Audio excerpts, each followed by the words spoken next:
It doesn't matter how many brigades stand on one direction if half of them not equipped.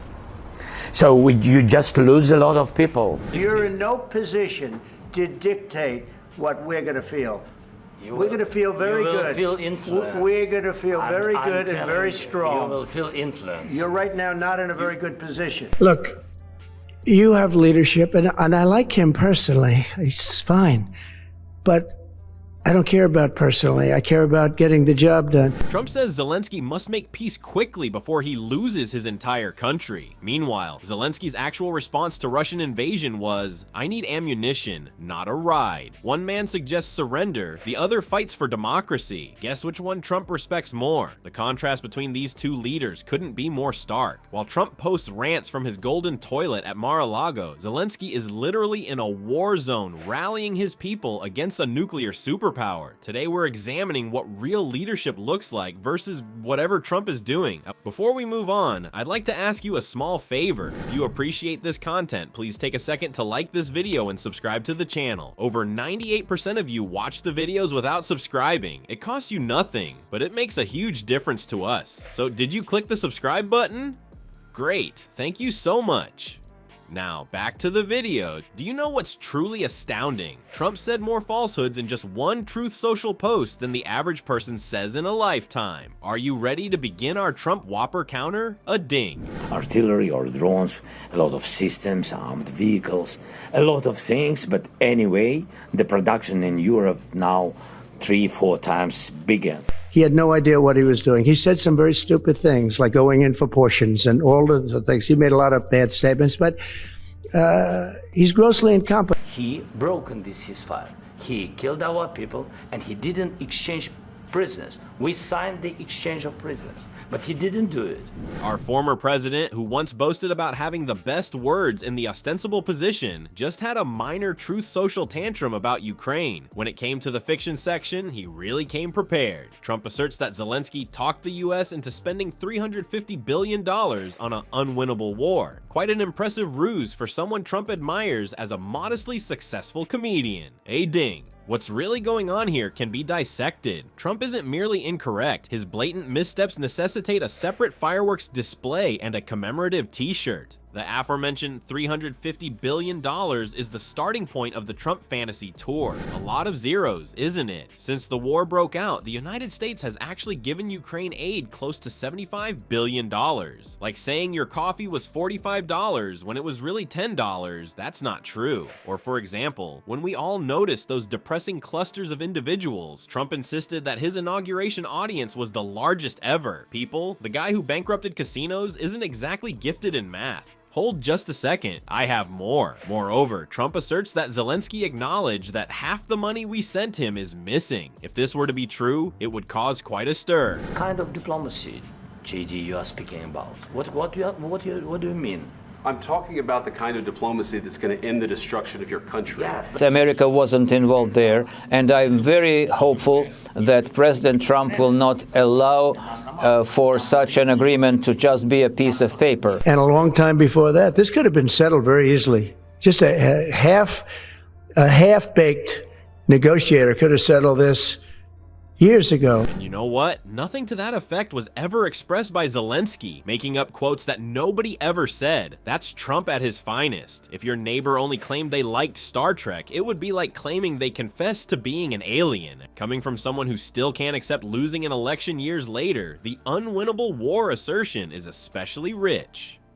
Ding, a lot of land that Russia took from Ukraine is now back in Ukraine's hands. War, according to Trump, is unwinnable if it cannot be resolved via an unusual handshake and a love letter. My favorite, though, is when Trump claims that Zelensky refuses to have elections and refers to him as a dictator.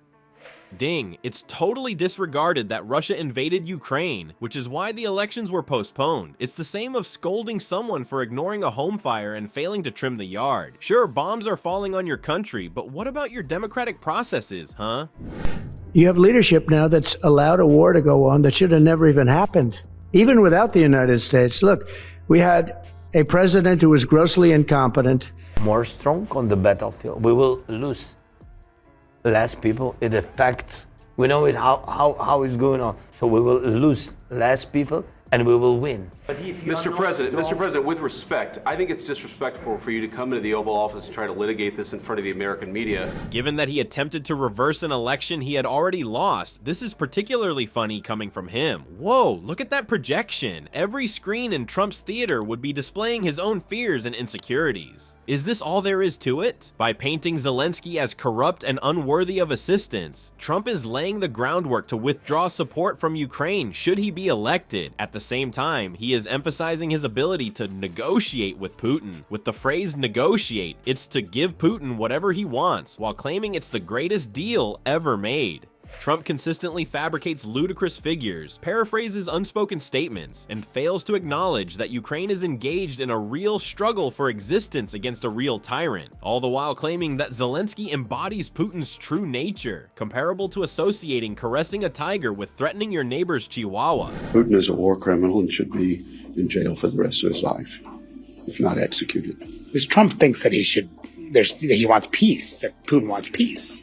Well, I think I'm really disappointed in what's happened. I've been watching this for 3 years. It's a war that would have never happened if I was president. And Right now, you guys are going around and forcing conscripts to the front lines because you have manpower problems. Trump managed to make 6 entirely unfounded assertions regarding Ukraine and Zelensky in just one Truth Social post. You won't believe how hard our Trump Whopper counter is working. The fact checkers who have dealt with Trump's posts thus far should be paid hazard pay. Not to mention the hypocrisy of Trump referring to anybody else as a comedian. The same individual who believed Finland belonged to Russia and proposed injecting bleach to cure COVID wants to give us a political lecture. That would be the same as me advising Vogue on their fashion editorial. People are dying, cities are being destroyed, and a democracy is fighting for its existence in Ukraine, yet Trump treats the war like it's just another reality TV show narrative. It's terrible, but true. Supporting Ukraine is critical for global security and American interests, but Trump can't put aside his ego long enough to comprehend this. Zelensky was the hero Ukraine needed. He refused to back down in Kyiv, even though he knew Russian assassins wanted him dead.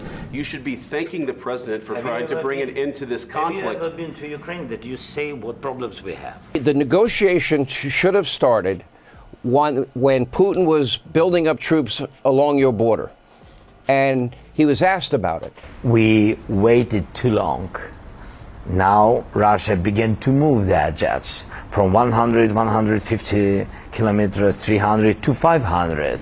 Shirts featuring his now iconic phrase, "I need ammunition, not a ride," ought to be sold all across the globe. At the same time, what was Trump up to? All it took was casually describing Putin as savvy and genius as the Russian dictator dropped bombs on innocent victims. Since nothing says "great job" like starting an invasion without provocation, it's no wonder Trump lauded Putin for his amazing job.